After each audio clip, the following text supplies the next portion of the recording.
That bowl of red kidney beans can do more for a stubborn belly than another hungry day ever will. But there is a way of eating beans that quietly makes dinner bigger instead of smaller, and most people never notice they are doing it. Before you try them tonight, the amount, the mistake, and one kidney bean warning that can make you genuinely sick. There is an old idea that losing a stubborn belly must hurt. Skip breakfast, drink coffee, and call it a meal. Eat a small salad for lunch even though you know it will not hold you. Ignore the growling in your stomach and tell yourself hunger means the plan is working. Then 9 o'clock comes around. You are standing in front of the refrigerator looking for something small, a slice of cheese, a few crackers, maybe a spoonful of peanut butter straight from the jar. 10 minutes later, the crackers have turned into cereal, toast, and whatever else was easy to reach. That is not a character flaw. The plan simply asked hunger to stay quiet all day, and hunger is a patient opponent. That is why I do not have much faith in plans built around being hungry. A smaller waist still takes consistency. But consistency becomes much easier when the meal does not leave you counting the minutes until you can eat again. After 60, a little less movement and a little less muscle leave, less room for heavy meals. The portions often stay the same even when the body using them has changed. That is where the beans come in. Cooked beans bring protein, fiber, water, and real volume to the plate. They require chewing. They sit differently from a few crackers, a sweet roll, or a thin piece of toast. Some foods disappear so quickly that your stomach barely seems to notice the meal happened. Beans have more staying power. Think of a fire made from dry paper. It flares up, looks busy for a moment, and then it is gone. A solid log is quieter. It does not make much of a show, but it stays with you. That is what a good bean meal can feel like. It is not exciting in the way a sweet pastry is exciting. It simply makes the next few hours easier. In a recent trial, older adults in their 70s ate a breakfast built around about 3/4 of a cup of beans. It left them just as full and satisfied as a lean beef meal. It did not take control of the rest of their day, but a plain bowl of beans held its own against meat. The people did not automatically eat less for the entire day just because beans appeared at breakfast. No food can follow you into the kitchen later and make every decision for you. But that was still a useful finding. A plain serving of beans gave older adults the kind of fullness many people assume only comes from a meat-heavy meal. Beans are not magic. Their value begins with a much simpler question. What happens during the hour when your plan usually falls apart? For one person, that hour comes around 4 in the afternoon. Lunch was too small. Dinner still feels far away. The kitchen counter has a bowl of cookies on it, and one cookie turns into 3 before the coffee has finished brewing. For somebody else, the dangerous hour begins when the television comes on. The day is finished, the chair is comfortable, the hands want something to do. A little bowl of chips appears, then gets refilled without much thought. You may not even feel terribly hungry. You simply never felt properly satisfied. Those quiet bites matter because they do not feel like a meal.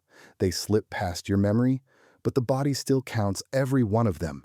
A useful lunch can change that whole afternoon. Picture your usual plate. Maybe it has a large mound of white rice, a piece of meat, a few vegetables, and bread on the side. The plate looks normal because you have eaten it that way for years. Then somebody tells you beans are good for the waist, so you place a bowl of beans beside it. The meal is now larger than before. Nothing left the plate. Something new simply arrived. The beans are not the trick. The replacement is. Here is the practical difference. Take that same lunch with the rice, meat, vegetables, and bread.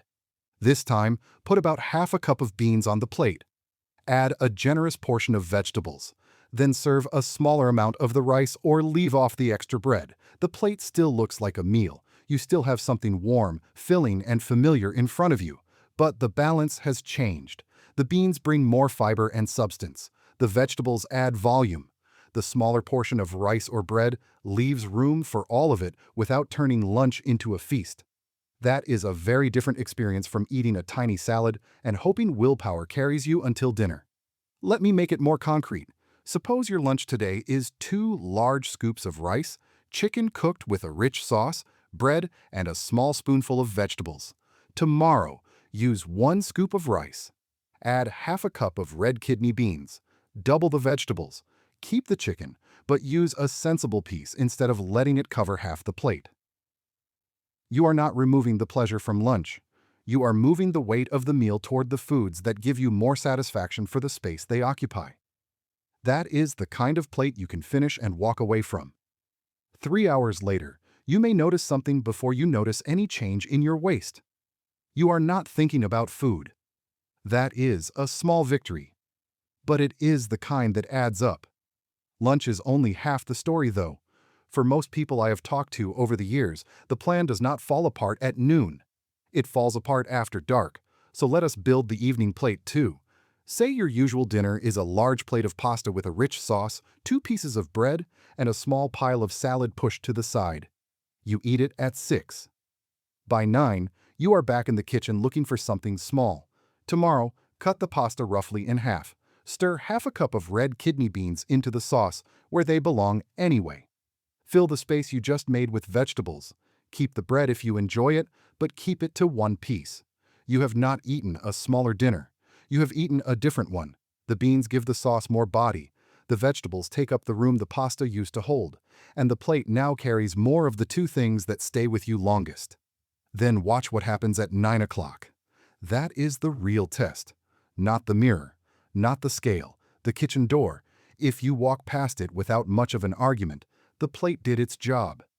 Tell me in the comments which bean is already sitting in your pantry. Now, none of this changes the body overnight, and I would not trust anyone who told you otherwise.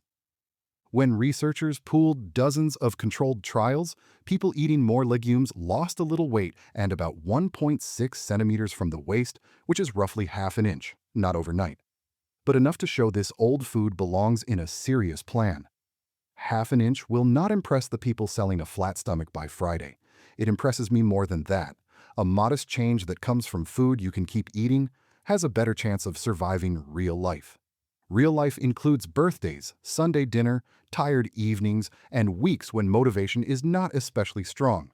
The best plan is not the one you can tolerate for 6 days. It is the one that still makes sense when the excitement wears off. But there is a bean bowl that looks healthier than mine and quietly does the opposite. I will show you what is hiding in it. First, the amount, because that is where most people go wrong before anything else does.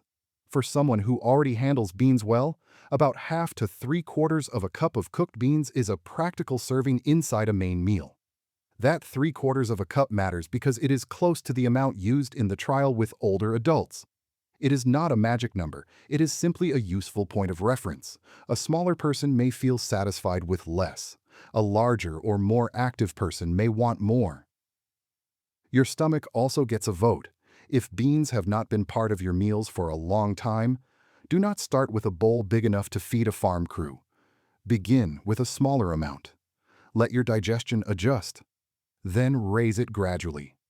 The easiest plate is not complicated. Use half a cup of beans, plenty of vegetables, and a smaller amount of rice or bread than you normally serve. Season it any way you like. Just do not bury it under sausage, cheese, sugar, and enough oil to turn the side dish into the heaviest part of dinner. A small amount of olive oil is fine. A river of oil is not. This is also the right place for one personal caution. If kidney disease has put you on a potassium or phosphorus limit, do not turn this into a daily bowl without checking your plan. That is one case where the right portion is personal. That brings us to the bean itself. Red kidney beans are a fine choice. So are black beans, pinto beans, navy beans, cannellini beans, and chickpeas. There is no special bean that hunts down belly fat while the others sit around doing nothing. Use one you enjoy and digest comfortably. There is no prize for spending half the day at the stove. Canned beans are convenient, already cooked, and easy to keep in the cupboard. Choose a lower sodium version when you can find one.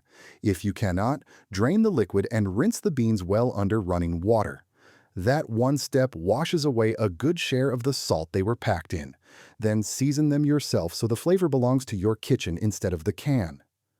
Dry beans are often cheaper and they have a better texture when they are cooked properly, but the best bean is useless if you prepare it carelessly. And if you buy dry red kidney beans, this next part is not optional. This is the warning I promised you at the start. Raw or undercooked red kidney beans contain unnatural lectin that can cause severe nausea, vomiting, stomach pain, and diarrhea. Soak dry red kidney beans for at least 5 hours. Throw away the soaking water, then boil the beans in fresh water for at least 30 minutes. Do not taste them while they are still undercooked. Do not assume a long soak is enough on its own, and do not rely on gentle warming to finish the job. Canned kidney beans have already been properly cooked. Simple does not always mean harmless. That is not a reason to fear red kidney beans. It is a reason to treat a useful food with a little respect, and preparation is only half the problem. The other half is how fast you raise the portion. Beans contain fiber and fermentable carbohydrates that your gut bacteria have to work through. If your usual diet has been low in fiber, a sudden large serving can bring gas and bloating.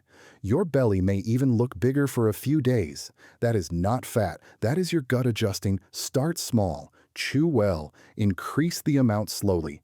People with a sensitive stomach or irritable bowel symptoms may need a smaller portion or a different type of bean. I would not rush this part.